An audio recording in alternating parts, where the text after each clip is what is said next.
Dans cette capsule, je vais te parler de la posture du pigeon, la posture Eka Pada Raja Kapotasana. Donc, en sanskrit, la posture du pigeon se nomme comme ceci. En fait, je vais te parler de 3 variations de la posture du pigeon parce que la posture du pigeon, c'est une ouverture de hanche qui est assez intense et en fait, on pourrait varier à partir de la posture de pigeon, on pourrait prendre une variation qui est moins intense, donc plus douce et plus facile d'accès pour notre corps. Et on aurait aussi l'option de prendre la posture du double pigeon, donc une posture encore plus intense que la posture du pigeon elle-même. Et dans la posture du pigeon, on peut prendre 2 variations, en fait 3 si on compterait celle en yin yoga, mais mettons on se concentre juste sur la posture de base, on pourrait avoir la posture de façon active et on pourrait avoir la posture de façon passive. Pars pas en peur, inquiète-toi pas, tu vas voir, c'est super simple, mais je veux vraiment te présenter des particularités de ces postures-là parce que c'est des postures qu'on retrouve dans plusieurs flows, plusieurs séances de yoga, puis c'est super important de faire attention à quelques petits points à retenir pour éviter de te blesser. Parce que oui, dans la posture du pigeon, on peut vraiment se blesser. Première chose à considérer, la posture du pigeon, c'est quoi? Je l'ai dit tantôt, c'est une ouverture de hanche. OK? Quand on va s'installer dans la posture, on va venir, là je vais très grossièrement, là, on va venir ouvrir une hanche et reculer la jambe derrière. Donc, par exemple ici, ma hanche gauche est ouverte et ma hanche droite, elle, est en extension vers l'arrière. Ce qu'il faut vraiment faire attention ici, c'est que souvent, on a tendance à venir compenser dans notre corps avec nos genoux. Donc, on a tendance, quand on va ouvrir dans la hanche, évidemment, la jambe, le reste de la jambe suit, le genou aussi.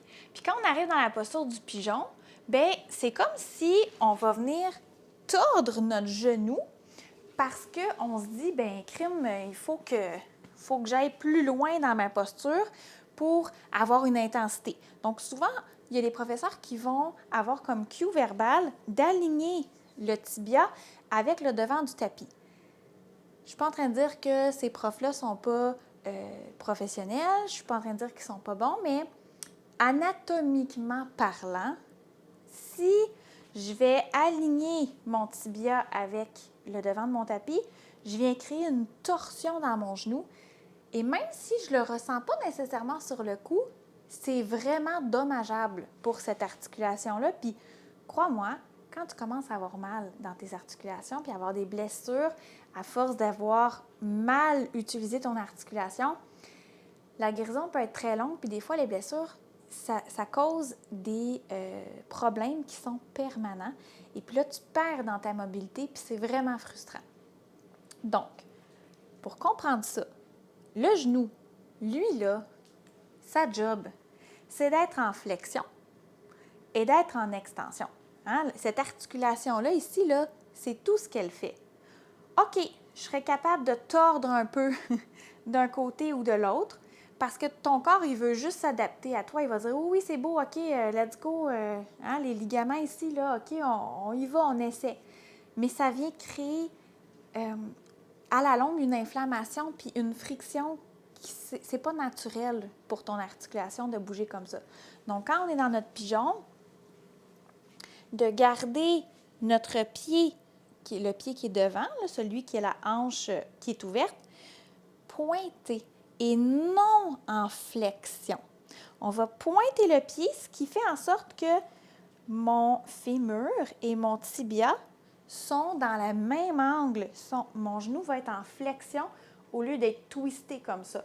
Donc, mon fémur, ici, l'os de la hanche, va créer la flexion au lieu d'être en torsion. Ça va simplement suivre. Donc, première vérification super importante. Puis ça, c'est le cas pour les 2 autres postures, les 2 autres façons d'aborder ta posture du pigeon que je vais te montrer. L'autre chose, c'est qu'au niveau des hanches, souvent, dans la posture du pigeon, on va voir, attends un petit peu, je vais me mettre de l'autre côté pour que tu puisses mieux voir. On va voir des fesses ou le pubis qui ne va pas toucher jusqu'au sol. Est-ce que c'est parce que je ne suis pas une yogi assez avancée? Est-ce que c'est parce que je devrais aller plus loin et plus fort dans mon corps, dans ma pratique? Ben non, ça veut juste dire que mon corps, il est là aujourd'hui. Puis c'est bien correct comme ça. Donc, on va pas pouvoir, on va venir chercher le gap qu'il y a entre les deux avec des blocs, avec une couverture roulée.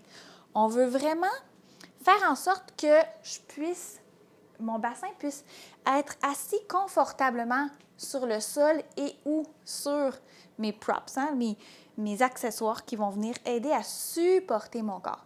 Parce que ici,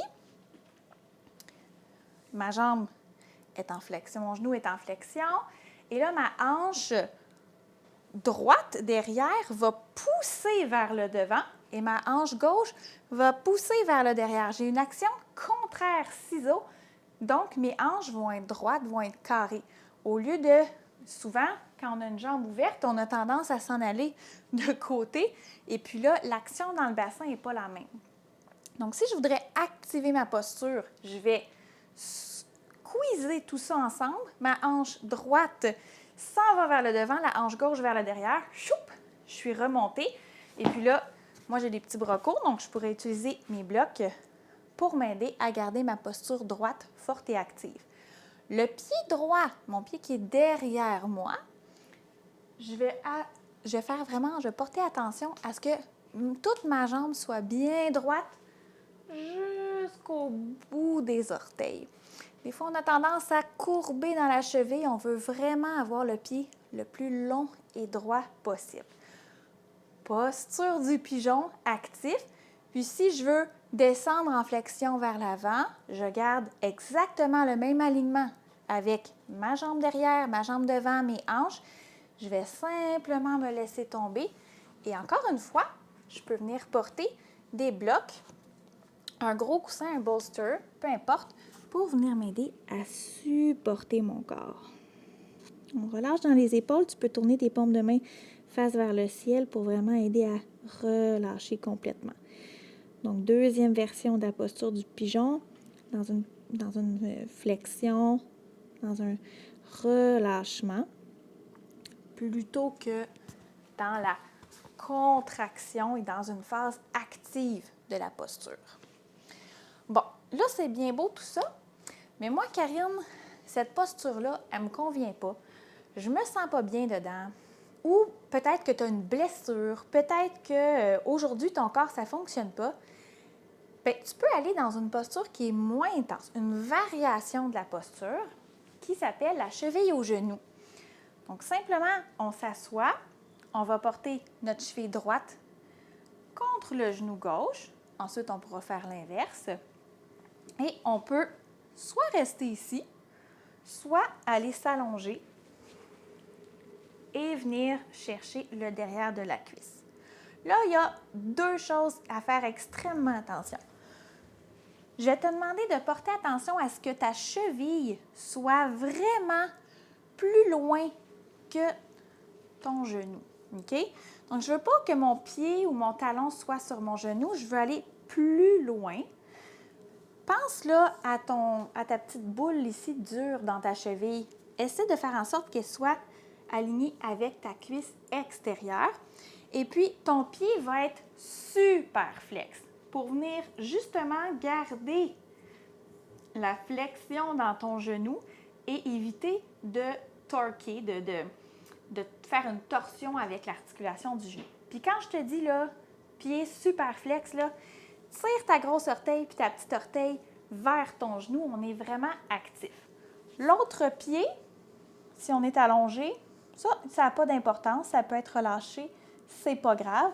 C'est vraiment l'action du pied devant qu'on veut tirer.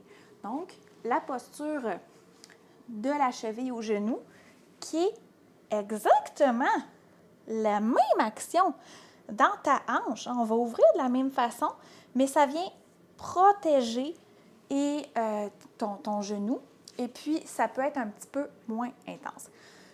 Certains professeurs vont parler, et moi-même je l'ai déjà fait, de pousser dans le genou, dans la cuisse qui est en flexion pour venir comme faire un peu plus de sensation au niveau de l'articulation de la hanche.